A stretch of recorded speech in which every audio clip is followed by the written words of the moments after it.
ಮಾಡ್ತಿದ್ದೀರಾ? ಓ, ಎಲ್ಲರೂ ಒಟ್ಟಿಗೆ ಸೇರಿ ಶಾಪಿಂಗ್ ಬಂದ್ರಾ? ಆಸ್ಪತ್ರೆಯಲ್ಲಿ ರೋಗಿಗಳ ಆರೈಕೆ ಮಾತ್ರ ನಮ್ಮ ಕರ್ತವ್ಯ ಅಲ್ಲ, ಸಮಾಜದಲ್ಲಿ ಆರೋಗ್ಯಗಿನ ಅರಿವು ಮೂಡಿಸುವುದು ಕೂಡ ನಮ್ಮ ಜವಾಬ್ದಾರಿ. ಅದಕ್ಕಾಗಿ ಜನರೊಂದಿಗೆ ಬೆರೆಯಲು ನಾವು ಇಲ್ಲಿಗೆ ಬಂದಿದ್ದೇವೆ. ಓ, ಹಾಗಾದ್ರೆ ಏನ್ ಮಾಡ್ತೀರಾ? ಈಗ ಬಂದಿದ್ದೀರಲ್ವಾ ಇಲ್ಲಿಗೆ, ಏನ್ ಮಾಡ್ತೀರಾ ನೀವೆಲ್ಲ?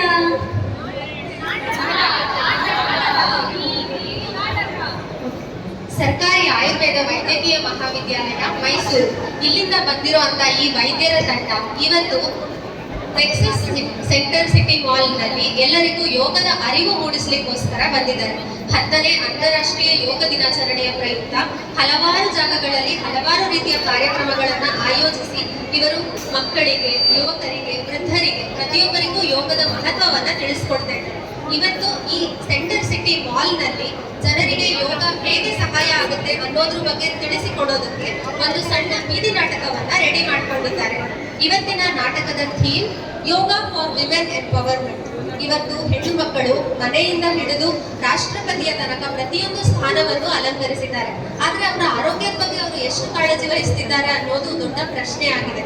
ಸೊ ಈ ನಿಟ್ಟಿನಲ್ಲಿ ಯೋಗ ನಮ್ಗೆ ಹೇಗೆ ಸಹಾಯ ಮಾಡುತ್ತೆ ಅನ್ನೋದನ್ನ ಒಂದು ಸಣ್ಣ ಸ್ಕಿಟ್ ಮೂಲಕ ಇವರು ತೋರ್ಪಡಿಸಲಿದ್ದಾರೆ. ಬನ್ನಿ ನೋಡೋಣ ನಮ್ಮ ಯೋಗ ನಾಟಕ. ದೃಶ್ಯ 1, ಪುಷ್ಪಲತಾ ಅವರ ಮನೆ.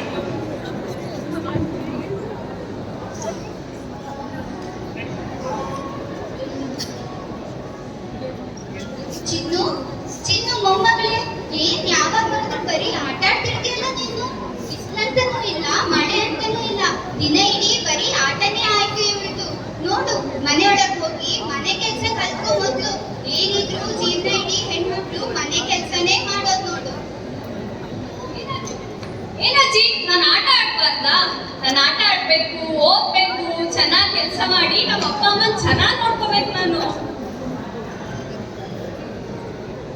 ಬಂಗಾರಿ, ನೀನ್ ಸರಿಯಾಗೇ ಹೇಳ್ದೆ. ಅಮ್ಮ, ಯಾಕೆ ಮಗುಗೀಗೆಲ್ಲ ಹೇಳ್ತೀರಾ? ನಿಮ್ ಕಾಲದಲ್ಲವೆಲ್ಲ ಇತ್ತು, ಹೆಣ್ಮಕ್ಳು ಅಂದ್ರೆ ಬರೀ ಅಡ್ಗೆ ಮನೆಗೆ ಮೀಸಲಾಗಿತ್ತು. ಆದ್ರೆ ಈಗ ಕಾಲ ಬದಲಾಗಿದೆ. ಹೆಣ್ಮಕ್ಳು ಈಗ ಚಂದ್ರನ್ವರೆಗೂ ಹೋಗಿ ಬಂದಿದ್ದಾರೆ. ನೋಡಿ, ನಾನೇ ಉದಾಹರಣೆಗೆ ಮುನ್ಸಿಪಾಲಿಟಿ ಸೆಕ್ರೆಟರಿ ಆಗಿ ಇಡೀ ಊರನ್ನ ಕಾಯ್ತಿದ್ದೀನಿ.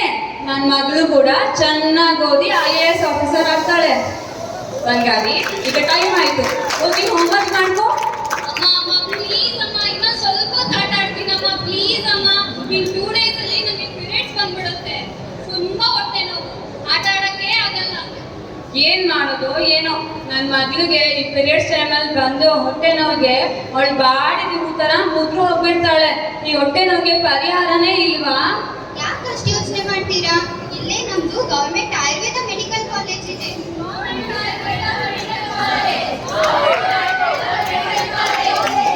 ಹೋದ್ರೆ ನಮ್ಮ ಸಮಸ್ಯೆಗೆಲ್ಲ ಪರಿಹಾರ ಕೊಡ್ತಾರೆ ಅವರು. ಮತ್ತಮ್ಮ, ನೀವು ಹೋಗುವಾಗ ನನ್ನನ್ನು ಕರ್ಕೊಂಡು ಹೋಗಿ, ನಂಗೂ ತುಂಬಾ ಮಂಡಿ ನೋವಿದೆ, ಆಯ್ತಾ? ಸರಿ ಅಮ್ಮ. ಇತ್ತೀಚೆಗೆ ನಾನು ಮುನ್ಸಿಪಲ್ ಸೆಕ್ರೆಟರಿ ಆದ್ಮೇಲೆ ನನ್ನ ಹೆಸರು ಆಕಾಶ ಕೇಳ್ತಿದೆ, ನನ್ನ BP ಕೂಡ ಆಕಾಶ ಕೇಳ್ತಿದೆ. ನಾನು ಹಾಸ್ಪಿಟಲ್ಗೆ ಹೋಗ್ಬೇಕು, ನಾಳೆ ಹೋಗೋಣ ಆಯ್ತಾ? ಹೆಣ್ಣು ಮಕ್ಕಳ ಆರೋಗ್ಯ ಅನ್ನೋ ವಿಷಯ ಬಂದ ತಕ್ಷಣ ಎಲ್ಲರೂ ಆದಷ್ಟು ಅದನ್ನ ನೆಗ್ಲೆಕ್ಟ್ ಮಾಡ್ಲಿಕ್ಕೆನೆ ನೋಡ್ತಾರೆ. ಇದೇನ್ ನೋವು ಅಲ್ಲ, 2 ದಿನದಲ್ಲಿ ಹೋಗತ್ತೆ ಬಿಡು ಅನ್ನೋ ಉದಾಸೀನನೇ ಮುಂದೆ ಆಗಿರುತ್ತೆ. ಆದ್ರೆ ಮಹಿಳಾ ಸಬಲೀಕರಣ ಅನ್ನೋ ವಿಷಯ ಬಂದಾಗ ಒಬ್ಬ ವ್ಯಕ್ತಿಯ ಆರೋಗ್ಯನೇ ತುಂಬಾ ಮುಖ್ಯ ಪಾತ್ರ ವಹಿಸುತ್ತೆ. ಒಬ್ಬ ವ್ಯಕ್ತಿ ತಾನು ಆರೋಗ್ಯವಾಗಿದ್ರೆ ಮಾತ್ರ ಅವನು ಸಮಾಜಕ್ಕೆ ಏನ್ ಕೊಡುಗೆ ಕೊಡ್ಬೋದು ಅನ್ನೋದ್ರ ಕಡೆ ಯೋಚಿಸ್ತಾನೆ. ಇಲ್ಲ ಅಂದ್ರೆ ತನ್ನದೇ ಆರೋಗ್ಯದ ಸಮಸ್ಯೆಯ ತೊಂದರೆಯಲ್ಲೇನೆ ಅವನು ಮುಳುಗಿರ್ತಾನೆ. ಹಾಗಾಗಿ ಹೆಣ್ಣು ಮಕ್ಕಳು, ಅದರಲ್ಲೂ ಚಿಕ್ಕ ಮಕ್ಕಳಿನಿಂದ ಹಿಡಿದು ಯುವತಿಯರಿಂದ ಹಿಡಿದು ವೃದ್ಧರ ತನಕ ಅವರವರ ಆರೋಗ್ಯ ಸಮಸ್ಯೆಯನ್ನ ಅವರು ಅಡ್ರೆಸ್ ಮಾಡೋದು ತುಂಬಾ ಮುಖ್ಯ ಆಗುತ್ತೆ. ಅದರಲ್ಲಿ ಮೊದಲನೇ ಹೆಜ್ಜೆ ಆಸ್ಪತ್ರೆಯ ಕಡೆಗೆ ಹೋಗೋದಾಗಿರುತ್ತೆ. ಬನ್ನಿ ಈಗ ಆಸ್ಪತ್ರೆಯಲ್ಲಿ ಏನಾಗುತ್ತೆ ಅಂತ ನೋಡೋಣ. ದೃಶ್ಯ 2, ಸರ್ಕಾರಿ ಆಯುರ್ವೇದ ವೈದ್ಯಕೀಯ ಮಹಾವಿದ್ಯಾಲಯ ಮೈಸೂರು.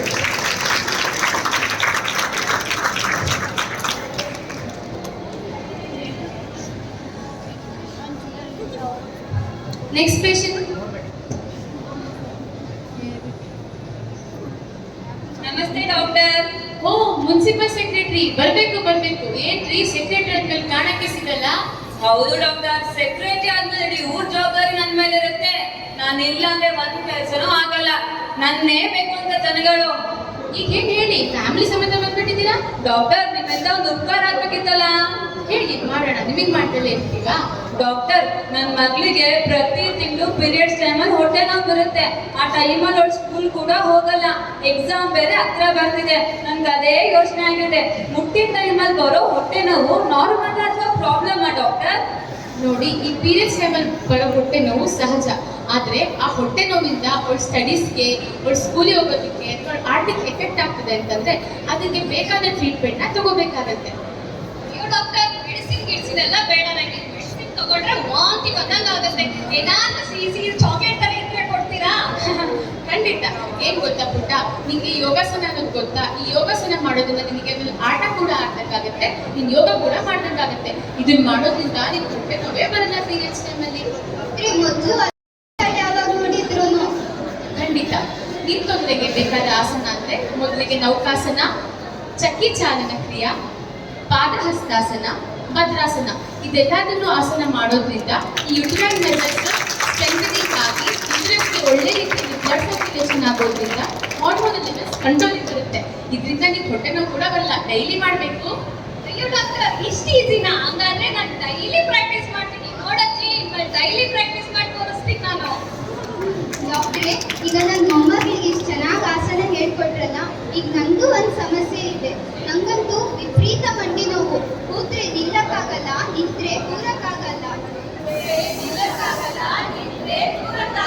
ನಂಗೆ ಏನಾದ್ರೂ ಒಂದು ಪರಿಹಾರ ಕೊಡಿ ಡಾಕ್ಟ್ರೇ. ಖಂಡಿತ ಅಮ್ಮ, ನಿಮ್ ತೊಂದರೆ ಕೂಡ ನಮ್ಮಲ್ಲಿ ಸೊಲ್ಯೂಷನ್ ಇದೆ. ಈ ಯೋಗಾಸನಕ್ಕೆ ಯಾವುದೇ ರೀತಿಯಾದ ಏಜ್ ಲಿಮಿಟ್ ಇಲ್ಲ. ಯಾರು ಬೇಕಾದ್ರೂ ಯೋಗ ಅಭ್ಯಾಸ ಮಾಡ್ಬೋದು. ಆದ್ರೆ ಯಾರು ಯಾವಾಗ ಯಾವ ಆಸನ ಮಾಡಬೇಕು, ಯಾವ ಆಸನ ಮಾಡಬಾರ್ದು ಅಂತ ತಿಳ್ಕೊಳ್ಳೋದು ತುಂಬಾ ಮುಖ್ಯ. ನಿಮ್ಮ ವಯಸ್ಸಿಗೆ ನೀವು ತುಂಬಾ ಕಷ್ಟಪಡುವಂತ ಆಸನ ಮಾಡೋ ಅವಶ್ಯಕತೆ ಇಲ್ಲ. ನಿಮಗೆ ಮುಖ್ಯವಾಗಿ ಬೇಕಾಗಿರೋದು ಈ ಶಿಥಿಲೀಕರಣ ವ್ಯಾಯಾಮ, ಅಂದ್ರೆ ಲೂಸ್ನಿಂಗ್ ಎಕ್ಸರ್ಸೈಸಸ್. ಇದನ್ನ ಮಾಡೋದ್ರಿಂದ ನಿಮ್ಮ ಎಲ್ಲ ಜಾಯಿಂಟ್ಸ್ಗೆ ಬ್ಲಡ್ ಸರ್ಕ್ಯುಲೇಷನ್ ಚೆನ್ನಾಗಾಗಿ, ಜಾಯಿಂಟ್ಸ್ ಲೂಸ್ನಿಂಗ್ ಆಗಿ, ನಿಮ್ಮ ಸ್ಟಿಫ್ನೆಸ್, ಜಾಯಿಂಟ್ಸ್ ಮೊಬಿಲಿಟಿ ಎಲ್ಲದನ್ನು ಜಾಸ್ತಿ ಮಾಡುತ್ತೆ. ನೋಡ್ಕೊಳ್ಳಿ, ದಿಸ್ ಇಸ್ ಫಾರ್ ನೆಕ್, ನಿಮ್ಮ ಶೋಲ್ಡರ್ ಮೂವ್ಮೆಂಟ್, ನಿಮ್ಮ ಹಿಪ್ ರೊಟೇಷನ್, ಜೊತೆಗೆ ನಿಮಗೆ ಮಂಡಿ ನೋವು, ಕೆಳ ಕೂರಕ್ಕಾಗಲ್ಲ ಅಂತೆಲ್ಲ ಹೇಳ್ತಾರೆ. ನೀವು ಚೇರ್ ಮೇಲೆ ಕೂತ್ಕೊಂಡು ಆರಾಮ್ಸೆ ಮಾಡ್ಕೋಬಹುದು.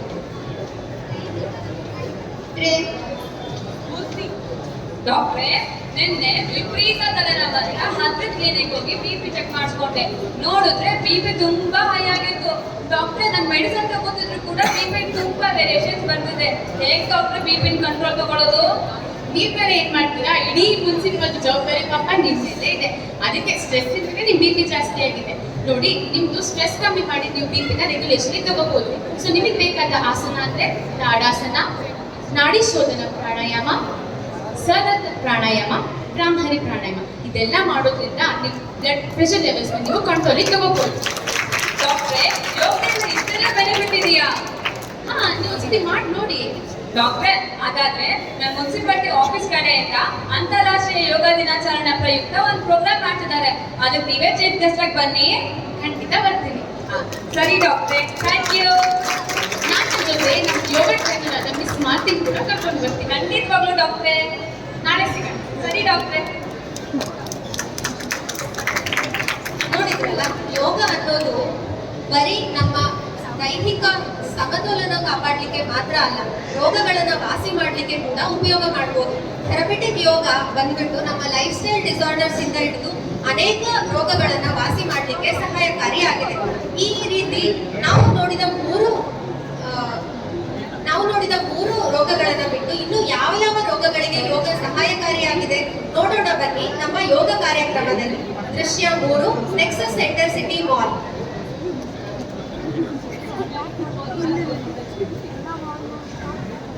ಎಲ್ಲರಿಗೂ ನಮಸ್ಕಾರ.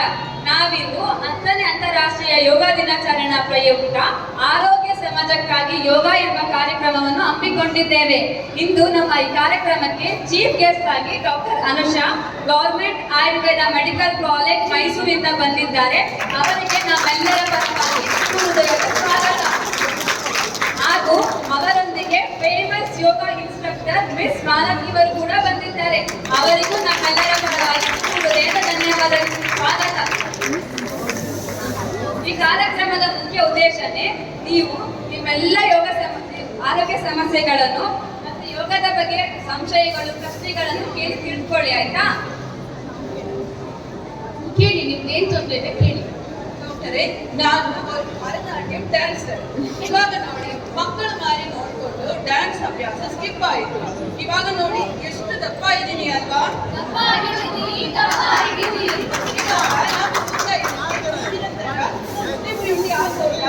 ಖಂಡಿತ ಅಮ್ಮ. ನೋಡಿ, ನೀವು ಇಷ್ಟು ದಿನ ಭರತನಾಟ್ಯ ಮಾಡ್ತಿದ್ರಲ್ಲ, ಈ ಭರತನಾಟ್ಯ ಮಾಡೋದು ಕೂಡ ಒಂದು ಫಿಸಿಕಲ್ ಎಕ್ಸರ್ಸೈಸ್ ತರ.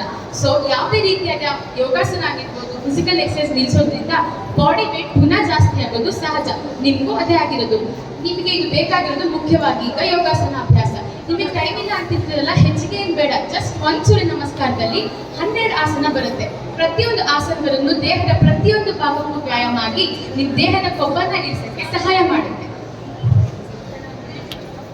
ಸರಿ ಡಾಕ್ಟ್ರೆ, ಮಾಡ್ತೀನಿ ನಾನು.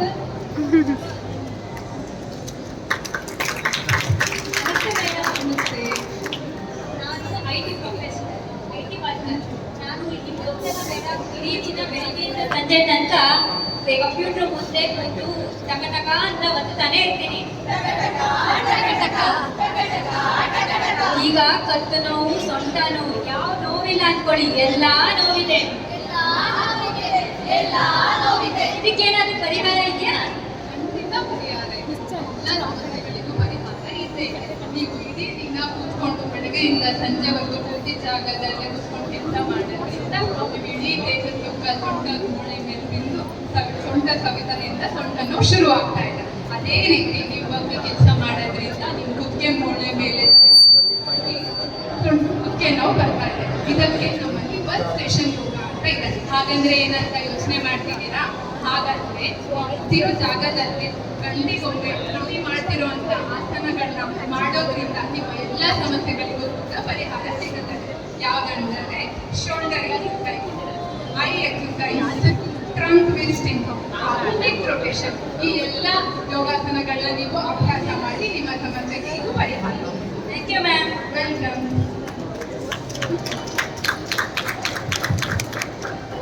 ನಮಸ್ತೆ ಮೇಡಮ್. ನನ್ನ ಸಮಸ್ಯೆ ಇವ್ರಿಗಿಂತ ಬೇರೆನೇ ಇದೆ. ಮದುವೆಯಾಗಿ 5 ವರ್ಷ ಆದರೂ ನನಗೆ ಕನ್ಸೀವೇ ಆಗ್ತಿಲ್ಲ. ಯಾಕೆ ಅಂತ ಡಾಕ್ಟರ್ ಹತ್ರ ಹೋದರೆ ಥೈರಾಯ್ಡ್ ಸಮಸ್ಯೆ ಇದೆ, ಅದರಿಂದ ಆಗಲ್ಲ ಅಂತ ಹೇಳಿದ್ರು. ಮಾತ್ರೆ ತಗೊಂಡ್ರು ಏನೂ ಪ್ರಯೋಜನ ಆಗ್ತಾ ಇಲ್ಲ. ನಿಮ್ಮ ಹತ್ರ ಏನಾದರೂ ಸೊಲ್ಯೂಷನ್ ಇದೆಯಾ? ಖಂಡಿತ ಇದೆ. ನಿಮಗೆ ಇನ್ಫರ್ಟಿಲಿಟಿ ಅಂದ್ರೆ ಮಕ್ಕಳಾಗದೆ ಸಮಸ್ಯೆ ಇದೆ ಅಂತಂದ್ರೆ ಮೊದಲಿಗೆ ಯಾಕೆ ತೊಂದರೆ ಬಂದಿದೆ ಅಂತ ನೀವು ತಿಳ್ಕೋಬೇಕು. ಅದಕ್ಕೆ ಹಲವಾರು ಕಾರಣ ಇದೆ. ಫಾರ್ ಎಕ್ಸಾಂಪಲ್ PCOD ಆಗಿರ್ಬೋದು, ಅಥವಾ ನಿಮ್ಮ ರಿಪ್ರೊಡಕ್ಟಿವ್ ಸಿಸ್ಟಮ್ ಪ್ರಾಬ್ಲಮ್ ಆಗಿರ್ಬೋದು, ಅಥವಾ ಥೈರಾಯ್ಡ್ ಸಮಸ್ಯೆ ಆಗಿರ್ಬೋದು. ಇದೆಲ್ಲ ಸಮಸ್ಯೆಯಿಂದ ನಿಮಗೆ ಇನ್ಫರ್ಟಿಲಿಟಿ ಬಂದಿರುತ್ತೆ. ಈಗ ನೀವು ಹೈಪೋಥೈರಾಯ್ಡಿಸಮ್ ಅಂತಲ್ಲ, ನಿಮಗೂ ಅದೇ ತೊಂದರೆಯಿಂದ ಆಗಿರೋದು. ಸೊ ನೀವು ಫಸ್ಟ್ ನಿಮ್ಮ ಹೈಪೋಥೈರಾಯ್ಡಿಸಮ್ ಅನ್ನ ಸರಿ ಮಾಡ್ಕೊಂಡ್ರೆ ನಂತರ ನಿಮಗೆ ಇನ್ಫರ್ಟಿಲಿಟಿ ತೊಂದರೆಗೆ ಉತ್ತರ ಸಿಗುತ್ತೆ. ನಿಮಗೆ ಬೇಕಾದ ಆಸನ ಯಾವುದು ಅಂದ್ರೆ ಭುಜಂಗಾಸನ, ಉಷ್ಟ್ರಾಸನ, ಅರ್ಧಚಕ್ರಾಸನ, ಸಿಂಹಾಸನ. ಇದೆಲ್ಲ ಮಾಡೋದ್ರಿಂದ ನಿಮ್ಮ ಬಾಡಿನಲ್ಲಿ ಹೈಪೋಥಾಲಮಸ್ ಪಿಟ್ಯುಟರಿ ಆಕ್ಸಿಸ್ ಇರುತ್ತಲ್ಲ, ಆ ಆಕ್ಸಿಸ್ ಚೆನ್ನಾಗಿ ವರ್ಕ್ ಮಾಡಿ ಹಾರ್ಮೋನಲ್ ಸಿಕ್ರೇಷನ್ ಚೆನ್ನಾಗಾಗಿ ನಿಮ್ಮ ತೊಂದರೆಗೆ ಉತ್ತರ ಸಿಗುತ್ತೆ. ಅಭ್ಯಾಸ ಮಾಡಿ. Okay doctor, thank you. ನಮಸ್ತೆ ಮೇಡಮ್. ನಾನು ಈಗಷ್ಟೇ 10th ಮುಗಿಸಿ PUC ಜಾಯ್ನ್ ಆಗಿದ್ದೀನಿ. ಕ್ಲಾಸಲ್ಲಿ ನಮ್ಮ ಮೇಡಮ್ ಏನ್ ಪಾಠ ಮಾಡ್ತಾರೋ ಏನೋ, ಎಲ್ಲ ತಲೆ ಮೇಲಿಂದ ಹೋಗುತ್ತೆ. ಹೀಗೆ ಮರೀತಾ ಇದ್ರೆ ಎಕ್ಸಾಮಲ್ಲಿ ಫೇಲ್ ಆಗ್ಬಿಟ್ಟಿದೆ ಅನ್ಸುತ್ತೆ. ಇದಕ್ಕೇನಾದ್ರೂ ಪರಿಹಾರ ಇದೆಯಾ? ಪರಿಹಾರ ಇದೆ. ಇದಕ್ಕೆ ಕಾರಣ ನಿಮ್ಮ ವಯಸ್ಸು. ಈ ವಯಸ್ಸಿನಲ್ಲಿ ಮನಸ್ಸು ಬಹಳ ಚಂಚಲವಾಗಿದೆ. ಅದನ್ನ ನಾವು ಒಕ್ಕಟ್ಟಿನಲ್ಲಿ ಹಾಕಿ ಹಿಡಿದಿಡ್ಬೇಕು. ಅದು ಹೇಗೆ ಅಂತ ಕೇಳ್ತೀರಾ? ಈಗ ಮಾಡ್ತಿರುವಂತ ಯೋಗಾಸನಗಳನ್ನ ಮೊದಲೇದಾಗಿ ಬ್ರಾಹ್ಮಣಿ ಪ್ರಾಣಾಯಾಮ, ವೃಕ್ಷಾಸನ, ನಾಡಿ ಶೋಧನ ಹಾಗೂ ವೀರಭದ್ರ ಆಸನ, ಇದು 4 ಅಭ್ಯಾಸ ಮಾಡೋದ್ರಿಂದ ನಿಮ್ಮ ಮಾನಸಿಕ ಸ್ಥಿರತೆ ಹೆಚ್ಚಾಗಿ ನಿಮ್ಮ ಏಕಾಗ್ರತೆ ಜಾಸ್ತಿ ಆಗುತ್ತೆ. ಆಗ ನಿಮ್ಮ ಕಾನ್ಸಂಟ್ರೇಷನ್ ಹೆಚ್ಚಾಗುತ್ತೆ. ಇದನ್ನ ಪ್ರತಿನಿತ್ಯ ಅಭ್ಯಾಸ ಮಾಡಿ. ಓಕೆ ಮೇಡಮ್, ಇವತ್ತಿಂದ ಡೈಲಿ ಪ್ರಾಕ್ಟೀಸ್ ಮಾಡ್ತೀನಿ. ಡಾಕ್ಟ್ರೇ, ಇಷ್ಟವಾಗ ನೀವು ಹೇಳಿದ್ರೆಲ್ಲ ನಾನು ಅರ್ಥ ಮಾಡ್ಕೊಂಡೆ. ಅಂದ್ರೆ ನನ್ನ ಸಮಸ್ಯೆ ಏನಂದ್ರೆ, ನನಗೆ ಸುಮಾರು ವರ್ಷದಿಂದ ಡಯಾಬಿಟಿಸ್ ಇದೆ. ಮಾತ್ರೆಗಳೆಲ್ಲ ಸುಮಾರು ಚೇಂಜ್ ಮಾಡಿ ನೋಡಿ ಆಯ್ತು. ಈಗ ಇನ್ಸುಲಿನ್ ಅಲ್ಲಿ ಇದೆ, ಚೂಚಿ ಚೂಚಿ ಸಾಕಾಗಿದೆ. ಇದಕ್ಕೇನಾದ್ರು ಪರಿಹಾರ ಇದೆಯಾ? ಇದಕ್ಕೂ ನಮ್ಮಲ್ಲಿ ಪರಿಹಾರ ಇದೆ. ಈ ಮುಂಚೆ ಎಲ್ಲ ಈ ಡಯಾಬಿಟಿಸ್ ಅಥವಾ ಸಕ್ಕರೆ ಕಾಯಿಲೆ ಅನ್ನೋದು 50 ವರ್ಷ 60 ವರ್ಷ ನಂತರ ಬರ್ತಿತ್ತು. ಆದ್ರೆ ಈಗ ನೋಡಿ 25 ವರ್ಷಕ್ಕೆ ಸ್ಟಾರ್ಟ್ ಆಗ್ತಿದೆ. ರೀಸನ್ ಏನು? Because of unhealthy life style and food habits. So ಇದಕ್ಕೆ ಸೊಲ್ಯೂಷನ್ ಕೂಡ ಇರೋದೇ ನಿಮ್ಮ ಆರೋಗ್ಯಕರ ಜೀವನ ಶೈಲಿಯಿಂದ. ನಿಮ್ಮ ಈ ಆರೋಗ್ಯಕರ ಜೀವನ ಶೈಲಿಯಲ್ಲಿ ಯೋಗಾಭ್ಯಾಸ ಕೂಡ ಒಂದು ಭಾಗ ಆಗಬೇಕು. ಈಗ ನಿಮ್ಮ ತೊಂದರೆ ಬೇಕಾದ ಆಸನಗಳಂದ್ರೆ ವಕ್ರಾಸನ, ಪಾದಹಸ್ತಾಸನ, ಪಶ್ಚಿಮೋತ್ತಾನಾಸನ, ತ್ರಿಕೋನಾಸನ, ಮಂಡುಕಾಸನ. ಇದೆಲ್ಲ ಮಾಡೋದ್ರಿಂದ ನಿಮಗೆ ಪ್ಯಾಂಕ್ರಿಯಾಸ್ ಗ್ಲ್ಯಾಂಡ್ ಇರುತ್ತೆ ಅಲ್ಲ, ಅದರಿಂದ ಇನ್ಸುಲಿನ್ ಸೆಕ್ರೇಷನ್ ಚೆನ್ನಾಗಾಗಿ ಹಾರ್ಮೋನ್ ಲೆವೆಲ್ಸ್ ಕಂಟ್ರೋಲಿಗೆ ಬಂದು ನಿಮ್ಮ ಸಕ್ಕರೆ ಕಾಯಿಲೆಗೆ ಉತ್ತರ ಸಿಗುತ್ತೆ. ನೀವು ಅದೇನು ಮಾತ್ರೆ ಮೂಲಕ, ಇಂಜೆಕ್ಷನ್ ಮೂಲಕ ಇನ್ಸುಲಿನ್ ತೊಗೊಂತಿರಲ್ಲ, ಅದು ಸಹಜವಾಗಿ ನಿಮ್ಮ ದೇಹದಲ್ಲೇ ಉತ್ಪತ್ತಿ ಆಗುತ್ತೆ. ದಿನ ಅಭ್ಯಾಸ ಮಾಡಿ.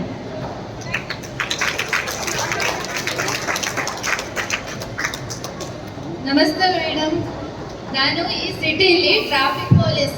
ಇಲ್ಲಿ ಟ್ರಾಫಿಕ್ ಕ್ಲಿಯರ್ ಮಾಡ್ಲಿಕ್ಕೆ ನಿಂತು ಕಾಲೆಲ್ಲ ನೋವು ಬರ್ತಿದೆ. ಇತ್ತೀಚೆಗಂತೂ ಕಾಲಿನ ನರಗಳೆಲ್ಲ ನೀಲಿ ದಪ್ಪ ಆಗಿ ಊದ್ಕೊಳ್ತಾ ಇವೆ. ನೋಡಿ ಕಾಲಿನ ನರಗಳೆಲ್ಲ ಹೇಗೆ ಊದ್ಕೊಂಡಿವೆ ಅಂತ. ಹೌದು, ನೀವು ತುಂಬಾ ನಿಂತು ಕೆಲಸ ಮಾಡೋದ್ರಿಂದ ಆಗುತ್ತೆ. ಇದು ನಿಮ್ಮನ್ನಷ್ಟೇ ಅಲ್ಲಮ್ಮ, ಟೀಚರ್ ಆಗಿರ್ಬೋದು, ಕಂಡಕ್ಟರ್ ಆಗಿರ್ಬೋದು, ಸೇಲ್ಸ್ಮನ್ ಆಗಿರ್ಬೋದು, ಇತರೆ ಜನಗಳು ಯಾರು ನಿಂತು ಕೆಲಸ ಮಾಡ್ತಾರೆ ಅವರನ್ನೆಲ್ಲ ಈ ಸಮಸ್ಯೆ ಬಿಡದೆ ಕಾಡುತ್ತೆ. ಇದಕ್ಕೆ ಪರಿಹಾರ ಏನಂತ ಅಂದ್ರೆ ನಿಮ್ಮ ದಿನನಿತ್ಯ ಶೈಲಿಯಲ್ಲಿ ಬದಲಾವಣೆ. ಹಾಗಂತ ಏನಂತ ಯೋಚನೆ ಮಾಡ್ತಿದ್ದೀರಾ? ಹಾಗಂದ್ರೆ ತುಂಬಾ ನಿಂತು ಕೆಲಸ ಮಾಡೋದು, ಗಂಟೆಗೊಮ್ಮೆ ಕುಳಿತುಕೊಳ್ಳುವಂತ ಅಭ್ಯಾಸ, ಕುಳಿತಾಗ ಮಂಡಿ ನೇರಕ್ಕೆ ಕಾಲು ಚಾಚಿ ಕುಳಿತುಕೊಳ್ಳುವಂಥದ್ದು, ಅದರ ಜೊತೆಗೆ 10 ನಿಮಿಷ ವಾಕ್ ಮಾಡಿ ಬರುವಂಥದ್ದು. ಮತ್ತೆ ಪ್ರತಿನಿತ್ಯ ಬೆಳಗ್ಗೆ ಎದ್ದು ಈ ಯೋಗಾಸನಗಳನ್ನ ಅಭ್ಯಾಸ ಮಾಡಬೇಕು. ಯಾವ್ದಂತ ಅಂದ್ರೆ ಸರ್ವಾಂಗಾಸನ, ನವಕಾಸನ, ವಜ್ರಾಸನ ಹಾಗೂ ತಾಡಾಸನ. ಇದೆಲ್ಲ ಮಾಡೋದ್ರಿಂದ ರಕ್ತ ಸಂಚಲನೆ ನಿಮ್ಮ ಕಾಲಿಗೆ ಚೆನ್ನಾಗಾಗಿ ವೆರಿಕೋಸ್ ವೇನ್ ಪ್ರಾಬ್ಲಮ್ ಕಡಿಮೆ ಆಗುತ್ತದೆ. ಮುಂದೆ ಪ್ರೋಸೆಸ್ ಆಗೋದನ್ನ ತಡೆಗಟ್ಟಬಹುದು. ಇದನ್ನ ಪ್ರತಿನಿತ್ಯ ಅಭ್ಯಾಸ ಮಾಡಿ. Okay madam. ನಮಸ್ತೆ ಡಾಕ್ಟರ್. ನಾನು 7 ಮಂತ್ಸ್ ಪ್ರೆಗ್ನೆಂಟ್ ಇದ್ದೀನಿ. ಇತ್ತೀಚೆಗೆ ಯೂಟ್ಯೂಬಲ್ಲೆಲ್ಲ ಏನೇನೋ ಹೇಳ್ತಾರೆ, ಪ್ರೆಗ್ನೆನ್ಸಿಯಲ್ಲಿ ಯೋಗ ಮಾಡ್ಬೋದು, ಮಾಡಬಾರ್ದು. ನಿಜವಾಗಿ ಯಾವ ಟೈಮಲ್ಲಿ ಮಾಡ್ಬೋದು ಅಂತಂದ್ರೆ ಯಾವ ಆಸನಗಳು ಮಾಡ್ಬೋದು? ಅಲ್ಲ, ಈ ಪ್ರೆಗ್ನೆನ್ಸಿಲೂ ಯೋಗ ಮಾಡಬೇಕು ಅನ್ನೋ ನಿಮ್ಗೆ ಇಂಟ್ರೆಸ್ಟ್ ನೋಡ್ಬಿಟ್ಟು ನಂಗೆ ನಿಜ ತುಂಬಾ ಖುಷಿ ಆಯಿತು. ಬಟ್ ಮುಖ್ಯವಾಗಿ ನೀವು ಏನು ತಿಳ್ಕೋಬೇಕು ಅಂತಂದ್ರೆ, ಯಾವುದೇ ಕಾರಣಕ್ಕೂ 3 ತಿಂಗಳು ಮುಗಿಯೋ ತನಕ ಅಂದ್ರೆ 3 ಮಂತ್ಸ್ ಕಂಪ್ಲೀಟ್ ಆಗೋ ತನಕ ಯಾವುದೇ ರೀತಿಯಾದ ಯೋಗಾಸನ ಅಥವಾ ಎಕ್ಸಸೈಸ್ ಮಾಡಬಾರ್ದು. ಯಾಕಂದ್ರೆ ಅಲ್ಲಿ ತನಕ ನಿಮ್ಮ ಗರ್ಭ ನಿಂತಿರಲ್ಲ. ಇದು ಕ್ರೂಷಿಯಲ್ ಟೈಮ್ ಆಗಿರುತ್ತೆ. ನೀವು ಆ ಟೈಮಲ್ಲಿ ಏನಾದರೂ ಯೋಗಾಭ್ಯಾಸ ಮಾಡಿದ್ರೆ ಅಪೋಷನ್ ಆಗೋ ಚಾನ್ಸಸ್ ಜಾಸ್ತಿ ಇರುತ್ತೆ. ಸೊ ಆ ಕಾರಣಕ್ಕೆ ನೀವು ಯೋಗಾಭ್ಯಾಸನ ಏನಿದ್ರು 3 ತಿಂಗಳ ನಂತರ ಸ್ಟಾರ್ಟ್ ಮಾಡ್ಕೋಬಹುದು. ನಿಮಗೆ ಉತ್ತಮ ಆಗೋ ಆಸನ ಯಾವುದು ಅಂದ್ರೆ ಮಾರ್ಜರಾಸನ, ಅರ್ಧಕಟಿ ಚಕ್ರಾಸನ, ಭದ್ರಾಸನ, ತ್ರಿಕೋನಾಸನ. ಇದೆಲ್ಲ ಮಾಡೋದ್ರಿಂದ ಮಗುವಿನ ಹೆಲ್ತಿಗೂ ಹಾಗೂ ನಿಮ್ಮ ಹೆಲ್ತಿಗೂ ಒಳ್ಳೇದಾಗುತ್ತೆ. ನಾರ್ಮಲ್ ಡೆಲಿವರಿ ಕೂಡ ಆಗುತ್ತೆ. ಹೌದಾ ಡಾಕ್ಟ್ರೆ? Thank you. ನನ್ನ ಡೆಲಿವರಿ ಆದ್ಮೇಲೆ ಮಗು ಕರ್ಕೊ ಬರ್ತೀನಿ. ನೀವೆಲ್ಲ ಎಷ್ಟೊಂದು ವಿಷಯಗಳನ್ನ ಕೇಳಿದ್ರಿ, ಆದ್ರೆ ಮುಖ್ಯವಾದ ವಿಷಯನ ಮಾಡ್ತಿದ್ದೀರಲ್ಲ ಮೇಡಮ್. ಸ್ವಲ್ಪ ಟೆನ್ಷನ್ ಮತ್ತೆ ಸ್ಟ್ರೆಸ್ ಕಡಿಮೆ ಮಾಡ್ಕೊಳ್ಳೋದು ಹೇಗೆ ಅಂತ ಹೇಳ್ಕೊಡಿ. ನಾನು ಏನ್ ಕೆಲಸ ಹೇಳಿದ್ರು ಮುಖ ಗಂಟಿಕೊಂಡು ಮಾಡ್ತಾರೆ, ಹೇಳಿದ ಟೈಮಲ್ಲಿ ಮುಗಿಸೋದು ಇಲ್ಲ. ಇವರಿಂದ ನಾನು ದೊಡ್ಡವ್ರ ಹತ್ರ ಬಯಸ್ಕೋಬೇಕು. ಖಂಡಿತ ನೀವು ಹೇಳಿದ ಮೇಲೆ ಇಲ್ಲ ಅಂತ ಹೇಳ್ತಾರೆ. ಈ ಸ್ಟ್ರೆಸ್ ಹಾಗೂ ಟೆನ್ಷನ್ ಅನ್ನೋದು ಇವಾಗ ವಿಷ ಹರಡುವಂತೆ ಇಡೀ ಪ್ರಪಂಚನ ಸಣ್ಣ ವಯಸ್ಸಿನಿಂದ ಹಿಡಿದು ವೃದ್ಧಾಪ್ಯವರೆಗೂ ಬಂದಿದೆ. ನಮ್ಮ ಅಜ್ಜಂದಿರ ವಯಸ್ಸಲ್ಲಂತೂ ಸ್ಟ್ರೆಸ್ ಎಂಬ ಪದವೇ ಕೇಳಿರ್ಲಿಲ್ಲ. ಈಗಂತೂ ಯಾರು ನೋಡಿದ್ರು ಸ್ಟ್ರೆಸ್ ಅಂತಾನೆ ಮಾತಾಡ್ತಿದ್ದಾರೆ. ಇದಕ್ಕೆ ಮುಖ್ಯ ಕಾರಣ ಅವರ ಮಾನಸಿಕ ಸ್ಥಿತಿ. ಅವ್ರ ಮಾನಸಿಕ ಸ್ಥಿತಿ ದೃಢವಾಗಿಲ್ಲ, ಸ್ಥಿರವಾಗಿಲ್ಲ ಅಂತಂದ್ರೆ ಈ ಪ್ರಾಬ್ಲಮ್ಸ್ಗಳೆಲ್ಲ ಶುರುವಾಗ್ತಾ ಇರುತ್ತೆ. ಹಾಗಾಗಿ ಅವರು ಪ್ರತಿನಿತ್ಯ ಇಲ್ಲಿ ಮಾಡ್ತಿರೋ ಅಂತ ಮಕರಾಸನ, ಬ್ರಾಹ್ಮರಿ ಪ್ರಾಣಾಯಾಮ, ಶಶಂಕಾಸನ ಹಾಗೂ ನಾಡಿ ಶೋಧನ ಪ್ರಾಣಾಯಾಮ ಇದನ್ನೆಲ್ಲ ಅಭ್ಯಾಸ ಮಾಡೋದ್ರಿಂದ ಅವ್ರ ಮಾನಸಿಕ ಸ್ಥಿರತೆ ಹೆಚ್ಚಾಗಿ ಅವ್ರ ಸ್ಟ್ರೆಸ್ ಹಾಗೂ ಟೆನ್ಷನ್ ಕಡಿಮೆ ಆಗಿ ಅವ್ರ ವರ್ಕ್ ಪ್ಲೇಸಲ್ಲಿ ಚೆನ್ನಾಗಿ 100% ಎಫರ್ಟ್ ಕೊಟ್ಟು ಕೆಲಸ ಮಾಡ್ಬೋದು.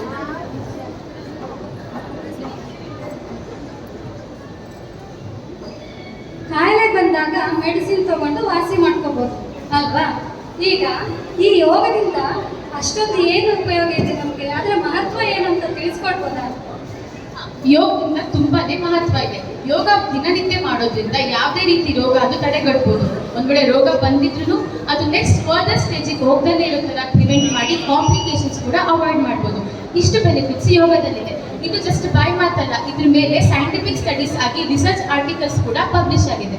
ಹಾಗೂ ಈ ವರ್ಷದ 10th ಇಂಟರ್ನ್ಯಾಷನಲ್ ಡೇ ಆಫ್ ಯೋಗದ ಧ್ಯೇಯದಲ್ಲಿ ಒಂದಾದ ಮಹಿಳಾ ಸಬಲೀಕರಣಕ್ಕಾಗಿ ಯೋಗ ಅಂದ್ರೆ ಯೋಗ ಫಾರ್ ವುಮೆನ್ ಎಂಪವರ್ಮೆಂಟ್. ಇದನ್ನ ಯಾಕೆ ಇಟ್ರು ಅಂತಂದ್ರೆ, ನೀವೆಲ್ಲ ಕೇಳಿರ್ತೀರಾ ಮುಖ್ಯವಾಗಿ ಏನಂತಂದ್ರೆ ಒಂದು ಹೆಣ್ಣು ಕಲಿತರೆ ಶಾಲೆ ತರದಂತೆ ಹೀಗೆಲ್ಲ. ಅಷ್ಟೊಂದಿನ ಯಾಕೆ ಹೇಳಿರ್ತಾರೆ ಅಂತಂದ್ರೆ, ಒಂದು ಹೆಣ್ಣು ಅಥವಾ ಒಂದು ವುಮನ್ ತಾನು ಹೆಲ್ತಿ ಆಗಿದ್ರೆ ಮಾತ್ರ ತನ್ನ ಇಡೀ ಫ್ಯಾಮಿಲಿ ಹೆಲ್ತನ್ನ ಕಾಪಾಡಕ್ಕೆ ಸಾಧ್ಯ. ಆ ಫ್ಯಾಮಿಲಿ ಸೇರೇನೆ ಆಗೋದು ಎಂಟೈರ್ ಕಮ್ಯುನಿಟಿ. ಸೊ ಹಾಗಾಗಿ ಇಡೀ ಸಮಾಜದ ಆರೋಗ್ಯಕ್ಕೆ ಮುಖ್ಯವಾಗಿ ಹೆಣ್ಣಿನ ಆರೋಗ್ಯ ಇಂಪಾರ್ಟೆಂಟ್. ನಮ್ಮ ವೇದಗಳಲ್ಲೂ ಹೇಳಿದ್ದಾರೆ, ಸ್ತ್ರೀ ಸ್ವಾಸ್ಥ್ಯ ಲೋಕ ಸ್ವಾಸ್ಥ್ಯ.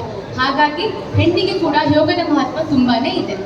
ಸೊ ಯೋಗಕ್ಕೆ ಇಷ್ಟೆಲ್ಲ ಇಂಪಾರ್ಟೆನ್ಸ್ ಇರೋ ಕಾರಣ ಪ್ರತಿಯೊಬ್ಬರು ಒಂದಿನ 2 ದಿನ ಮಾಡಿ ಬಿಡೋದಲ್ಲ, ದಿನನಿತ್ಯ ಯೋಗಾಭ್ಯಾಸ ಮಾಡಬೇಕು.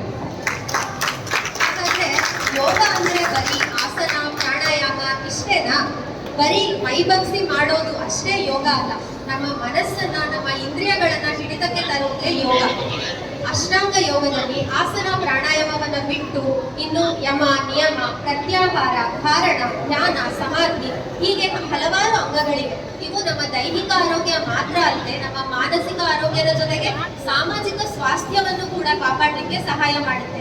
ಯೋಗ ನಮ್ಮ ಆರೋಗ್ಯವನ್ನ ಉತ್ತಮಗೊಳಿಸಿ ನಮ್ಮಿಂದ ಸಮಾಜಕ್ಕೆ ಏನು ಕೊಡುಗೆ ಕೊಡ್ಬೋದೋ ಅದನ್ನ ಇನ್ನೂ ಹೆಚ್ಚು ಆಗುವಂತೆ ಮಾಡುತ್ತೆ. ಮತ್ತೆ ಕೆಲವೊಬ್ರು ಹೇಳ್ತಾರೆ, ನಾವು ಜ್ಞಾನವನ್ನ ಪಡ್ಕೊಂಡ್ರೆ, ನಾವು ಹೆಚ್ಚು ಹೆಚ್ಚು ವಿಷಯಗಳನ್ನ ತಿಳ್ಕೊಂಡ್ರೆ ಅದನ್ನೇ ಯೋಗ ಅಂತ. ನಾವು ಅದನ್ನ ಜ್ಞಾನ ಯೋಗ ಅಂತ ತಗೊಂಡ್ರೆ, ಇನ್ ಕೆಲವರು ನಾವು ಮಾಡೋ ಕೆಲಸದಲ್ಲೇ ನಾವು ಯೋಗವನ್ನ ಕಾಣ್ತೀವಿ ಅಂತಾರೆ. ಅವರನ್ನ ನಾವು ಕರ್ಮಯೋಗಿಗಳು ಅಂತ ಹೇಳ್ಬೋದು. ಇನ್ನು ಕೆಲವರು ನಾನು ಮಂತ್ರ ಪಠಣ ಮಾಡ್ತೀನಿ, ಜಪ ಮಾಡ್ತೀನಿ ಅಂತಾರೆ. ಅದನ್ನ ಭಕ್ತಿ ಯೋಗ ಅಂತ ತಗೋಬಹುದು. ಹೀಗೆ ಹಲವಾರು ರೀತಿಯ ಯೋಗಗಳಿದೆ. ದಾರಿ ಯಾವುದೇ ಇರ್ಬೋದು, ಆದ್ರೆ ನಮ್ಮ ಗುರಿ ಒಂದೇ ಆಗಿರುತ್ತೆ. ಯೋಗ ನಮ್ಮ ಆರೋಗ್ಯವನ್ನ ಉತ್ತಮಗೊಳಿಸಿ ನಮ್ಮ ಆಧ್ಯಾತ್ಮಿಕ ಸಾಧನೆಗೆ ಅಷ್ಟೇ ಅಲ್ಲದೆ ನಮ್ಮ ದೈಹಿಕ ಮಾನಸಿಕ ಬೆಳವಣಿಗೆಗೆ ಕೂಡ ಸಹಾಯ ಮಾಡುತ್ತೆ. ಹಾಗಾದ್ರೆ ಈ ಯೋಗವನ್ನ ನಾವು ಪ್ರತಿದಿನ ಅಭ್ಯಾಸ ಮಾಡಲೇಬೇಕಲ್ವಾ? ಯೋಗ ಅನ್ನೋದು 1-2 ದಿನದ ಅಭ್ಯಾಸ ಆಗಬಾರ್ದು, ನಮ್ಮ ಜೀವನ ಶೈಲಿ ಆಗ್ಬೇಕು. ಯೋಗ ನಮ್ಮ ದಿನನಿತ್ಯ ಜೀವನದಲ್ಲಿ ಅಳವಡಿಸಿಕೊಳ್ಳುವಂತಹ ಒಂದು ಭಾಗ ಆಗ್ಬೇಕು. ಇಷ್ಟನ್ನು ಹೇಳುತ್ತಾ ಈ ಮೆಸೇಜ್ ಅನ್ನ ನಾವು ಸಮಾಜಕ್ಕೆ ಹೇಳೋದ್ರಲ್ಲಿ ಯಶಸ್ವಿ ಆಗಿದ್ದೀವಿ ಅಂತ ಪರಿಗಣಿಸ್ತಾ ಈ ನಾಟಕವನ್ನು ಮಾಡಿದಂತ ಎಲ್ಲಾ ವೈದ್ಯರಿಗೂ ಧನ್ಯವಾದ ಹೇಳುತ್ತಾ ಇನ್ನೊಮ್ಮೆ ಕೇಳ್ತೀನಿ, ಯೋಗ ಯಾರಿಗಾಗಿ? ನಮಗಾಗಿ.